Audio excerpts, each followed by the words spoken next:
It's Inside the Cardinal Playbook with head coach Mike Stockton talking about baseball, and later on Dustin Combs will join us and we'll talk a little bit of softball. But first, let's talk to Mike Stockton. Your season off to a start, and as always, it seems to be kind of hit and miss with the weather. How challenging is it to get games in the spring, Mike? Rick, I'm just tired of talking about the weather. I'm sure you are. So let's move on to the next topic, please. All right. Well, you've had games rained out here at home, not so much on the road. Tell us about who you've played so far.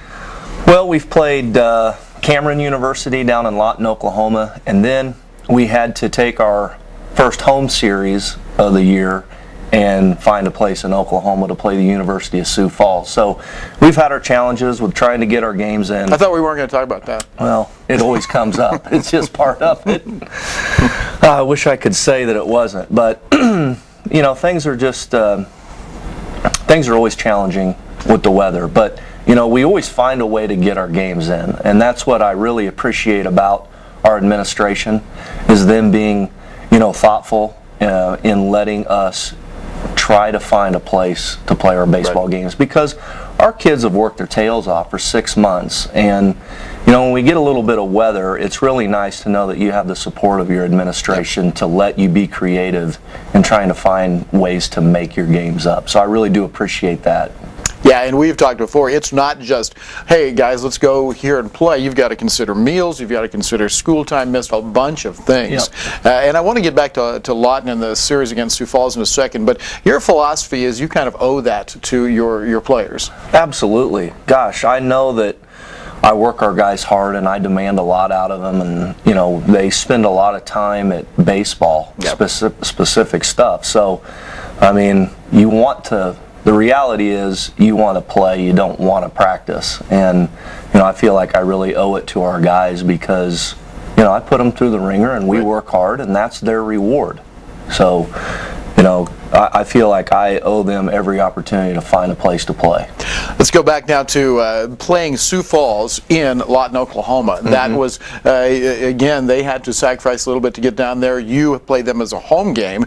What's that like, though, playing on the road as a home game? It doesn't really feel like a home game at all. You know, you're staying in hotels and you had 8 hours of travel. But, you know, we do get the last at bat, and in one of the games that came down to the last at bat, 2 outs, and you know, we're down a run and we tie it up, and then we go ahead. Coleman Waheed gets the walk-off single for us. So, you know, it was good to be the home team on the neutral site. How did the series go then? You win one game. How did the series go against Sioux Falls? We won 2 and lost 2. So it was pretty evenly matched. I felt like we, you know, there were a few things that we could have controlled that we didn't, that would have benefited us, given us a better outcome. Feel like we certainly could have came away with another win. But we're such a young team, inexperienced team, that some things caught up with us, and but we're continuing to learn from, you know, our youngness and our mistakes. But I was just, again, to thank some people involved here. Sure. It was nice that Cameron University allowed us to go down there and use their facility. Yep. After the Sioux Falls series, what was after that? Oh gosh. Well, we were supposed to play Lincoln University over in Jeff City, and that whole series got rained out on us. So we were scrambling to try and find some other opponents, and we did find a makeup game with Missouri Western. And so we played Mo West last Wednesday at their place. Now, I've heard they're very good. They have a very good offense this year.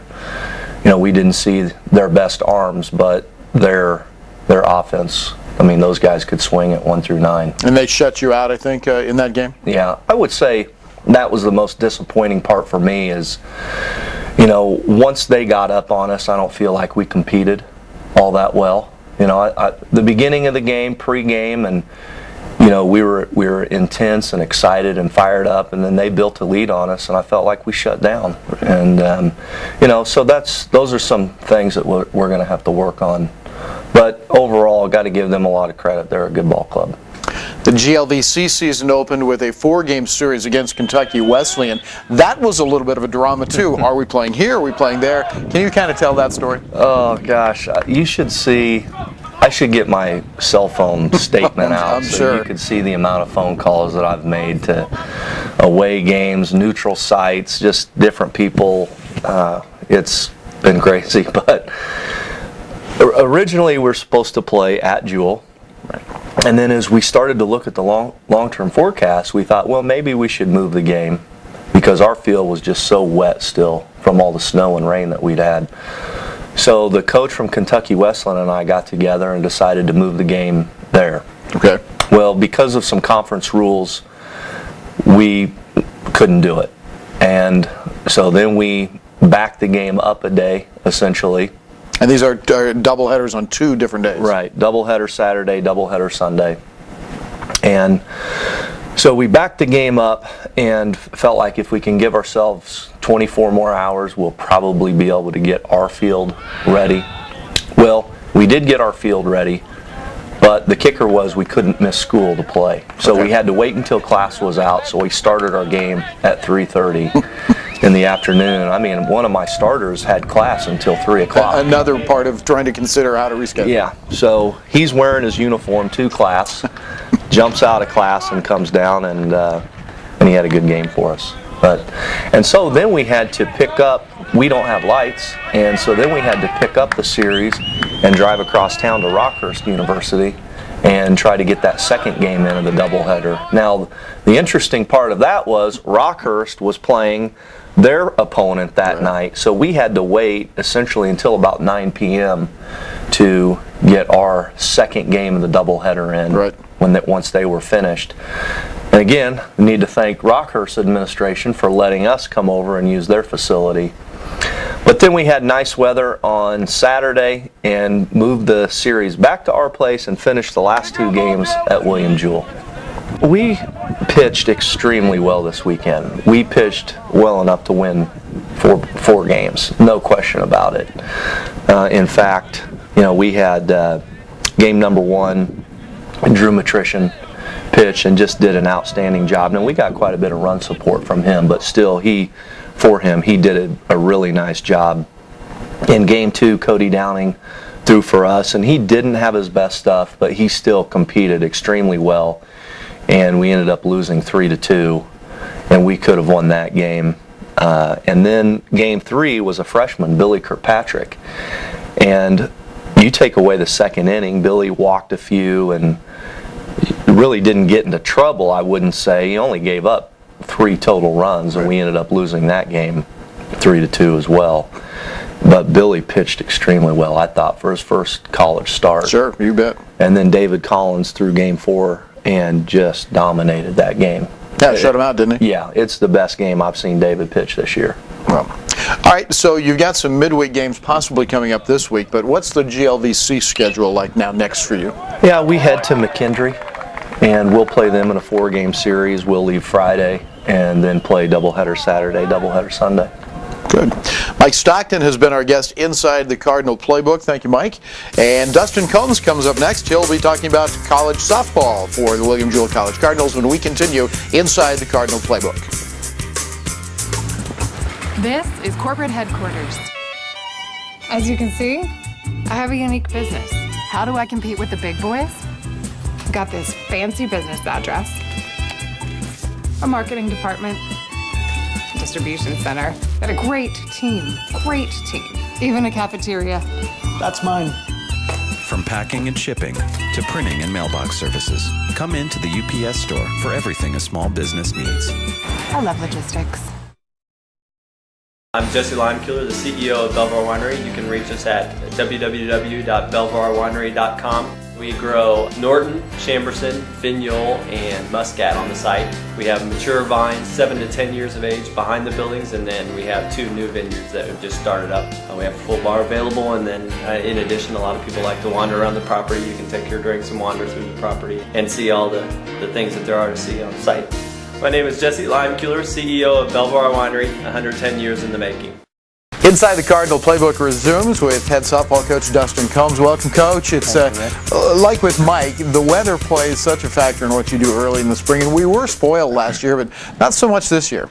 Yeah, we really Can't even remember what it was like last spring. It was beautiful, and we're still waiting on one of those nice days. Really, we haven't played in ideal softball weather yet. We had a nice day, but you used it working on your fields. So.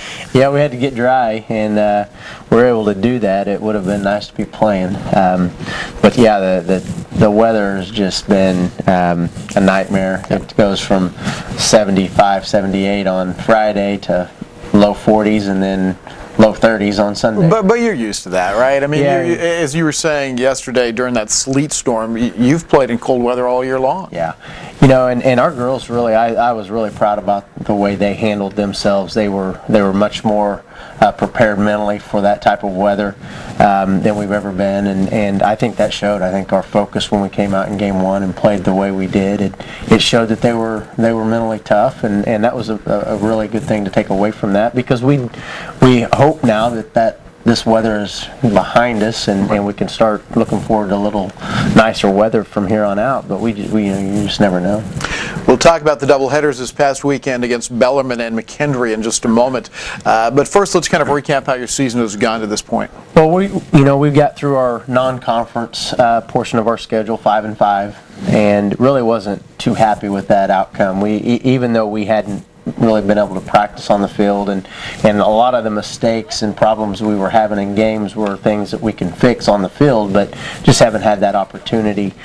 Still didn't feel real good about a 5-5 record in our non-conference schedule to that point.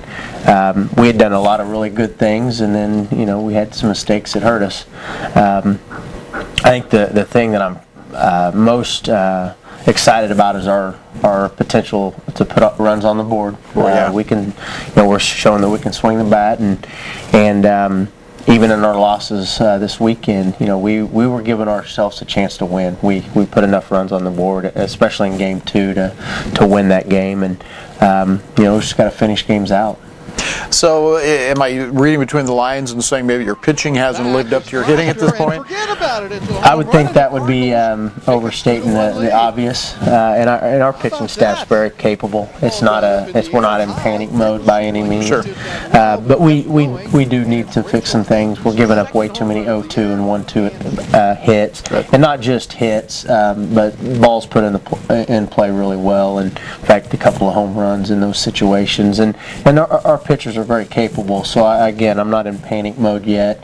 But they know that. I don't think that they would come in and say they pitched it at their capability yet. Well, and still, I think people have to keep in mind that you lost your two top pitchers last year, two seniors graduating, so in a sense, you've had to rebuild your pitching staff. Yeah, we're young, really. We don't start a senior in the circle. Actually, only start one senior on the field. So we are really young in general.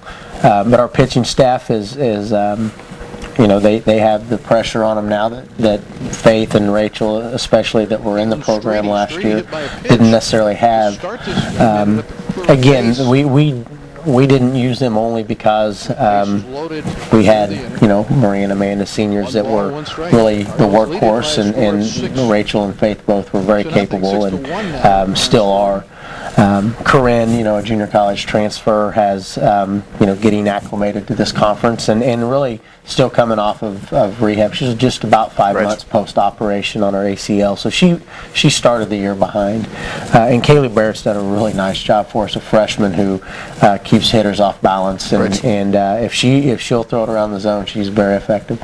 5-5 headed into the conference season that opened up. You were supposed to open up a week ago at Indianapolis, but because of whether or not it will play those games. So Bellarmine comes to town. That's your first GLVC action, and it turned out to be, even with the wind really blowing in or across, a day in which the ball flew out of your ballpark. Yeah, and I think that's just a compliment to both teams, the way they swung the bat. Bellarmine, we knew coming in they'd hit a lot of home runs. They were a team that could all also score runs in bunches, and we didn't overestimate that.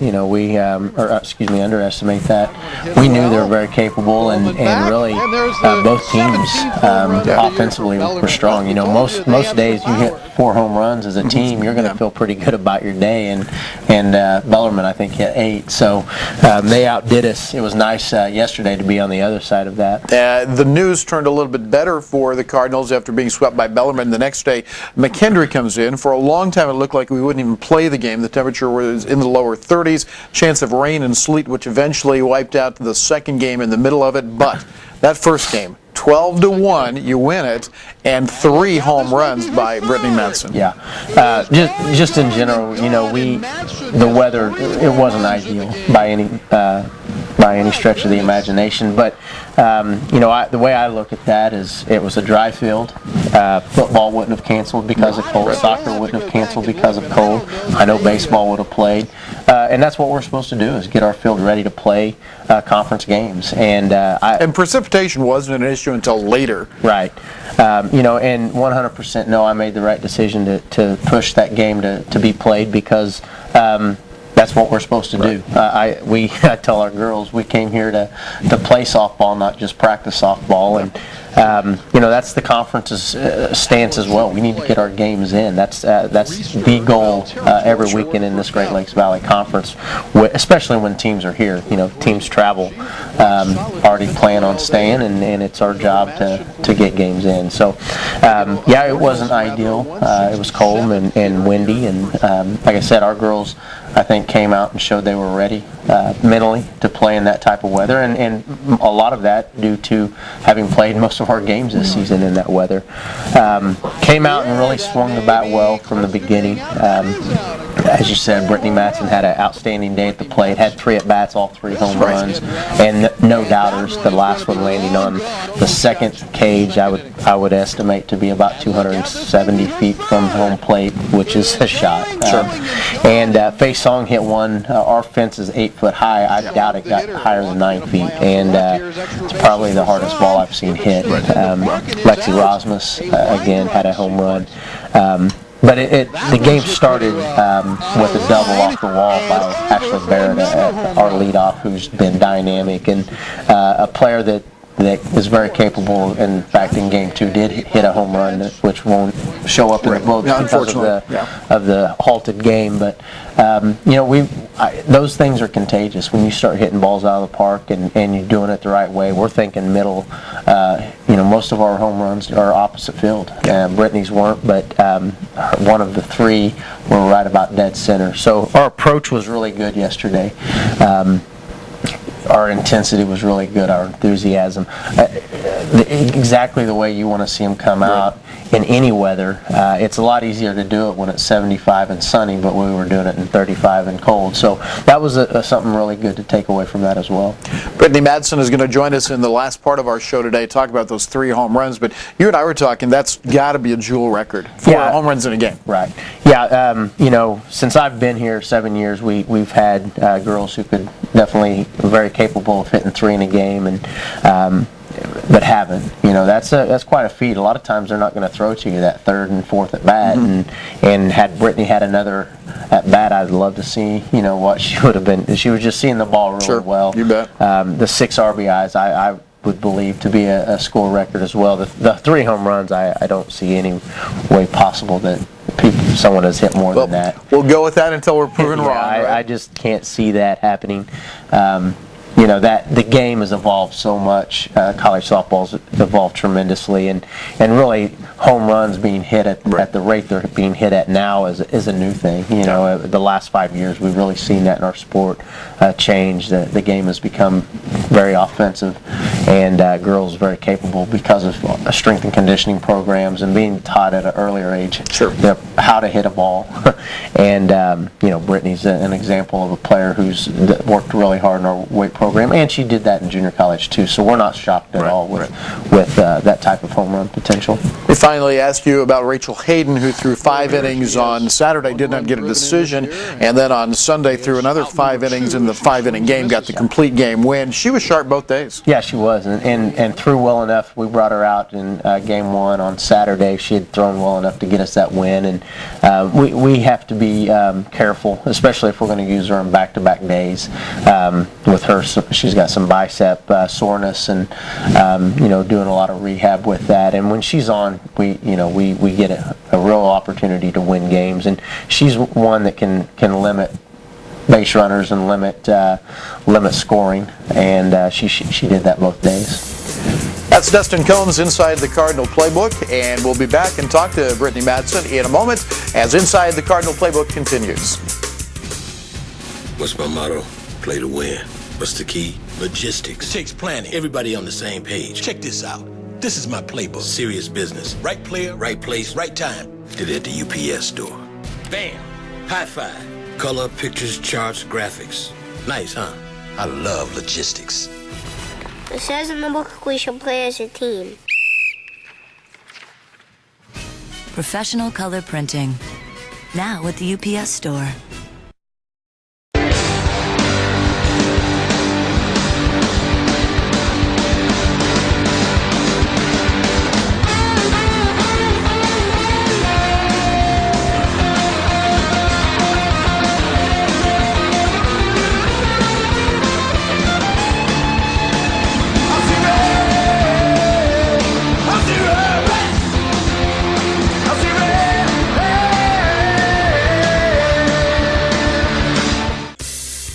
Brittany Madsen joins us on Inside the Cardinal Playbook. Welcome. It's a pleasure to have you here. You set a record, we think, for the most home runs in a game yesterday. 3 homers in one game. You ever done that before? Nope, that's the first for me. Well, apparently no one ever has for Jewel, so welcome to the Cardinals. An outstanding junior college career. Tell us about where you went to junior college and what that was like. I'm from Iowa Central, up in Fort Dodge, Iowa.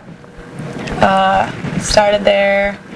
Didn't do so well actually my freshman year. Really? So actually, yeah, I improved a lot, over my freshman year. End of the year did better, and then sophomore year, did pretty good, I guess. Yeah, I think I read you had 18 home runs your sophomore year. Yep. And you didn't do, in my eyes, you didn't do too badly the year before with 9 others. So you ended up with 27 career home runs. Yep. And I saw also you were a second-team All-American in one selection, but a first-team All-American in the coaches' fast pitch team. So congratulations on that. Thank you. What made you choose Jewel? I just was looking to further my career. And, I wanted to move up, go D2, and I knew one of my teammates originally, Lexi Erasmus. She came from Iowa Central too, and right. Jewel looked at her, and so I put my name in there, said I was interested in coming, and coach seemed interested too. So. Well, obviously you're off to a fast start, but a game like yesterday, and in the conditions we had yesterday, how was it playing in those conditions? Oh, it's never fun, I wouldn't think so. I think the only thing that I can say is coming from Iowa, I'm used to playing in that cold, so it's typical, I guess. You do anything to prepare for those days? Other than just say, let's get tough, that kind of thing? No, that's about it. You're gonna play a game.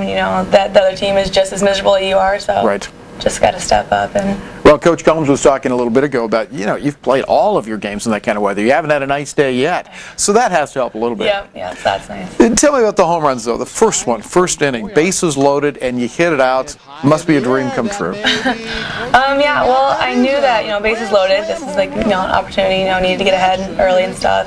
I had a 3-1 count, and I knew, bases loaded, that this girl wasn't going to walk me. Sure. So, I looked for that pitch, and sure enough, I got it. Second inning, you come up, and I believe it was a solo home run. Tell us about that one. Actually, I think I had a full count on that one too. So I was battling off for a while, and just stay focused and drove it. The third home run in the third inning, your third at bat. Was that on the first pitch that you hit that one? Yeah. So it's not like you went deep into the count each time. But what made you think? What was that pitch like? That first one? Actually, it wasn't a bad pitch on her part either. It was actually a little bit high, and I usually like to take or swing at the first pitch. I'm usually a first pitch hitter, so I like to look in early in the count, and I just swung hard and went out. Did you know when it was gone that, I mean, when you make contact, sometimes you just know? Was it that kind of feeling? Yeah, all of those felt really good. Like, I'll bet.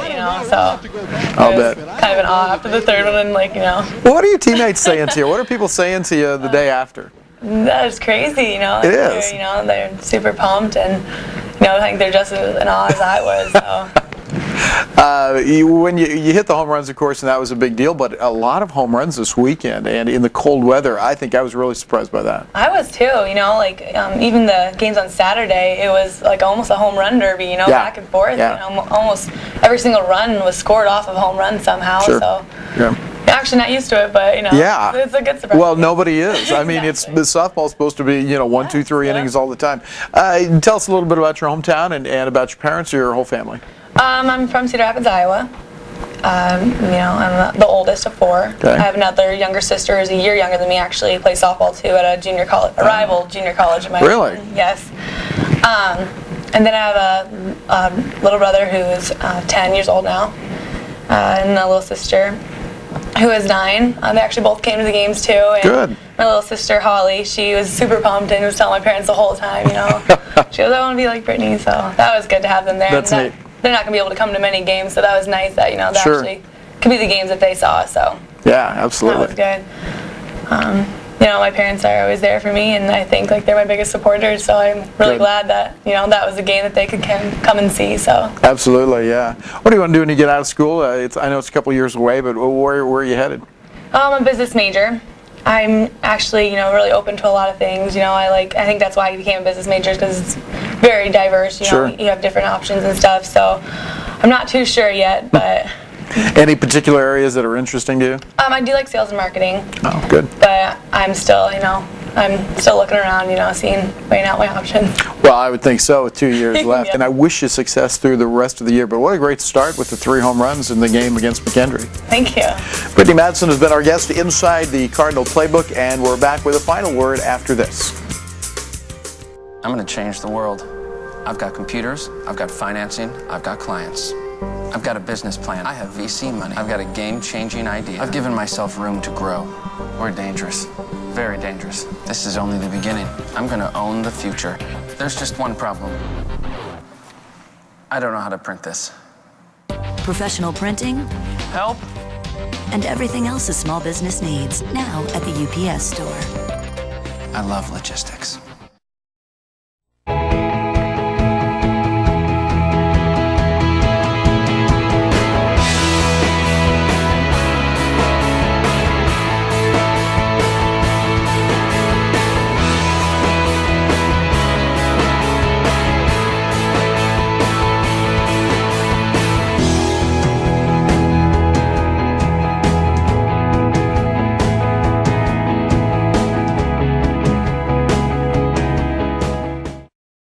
And that's Inside the Cardinal Playbook for this week. Our thanks to Mike Stockton, Dustin Combs, and Brittany Madsen for joining us. Our show is brought to you by the UPS Store, 5510 Northeast Antioch in North Kansas City. And we'll see you again next week inside the Cardinal Playbook.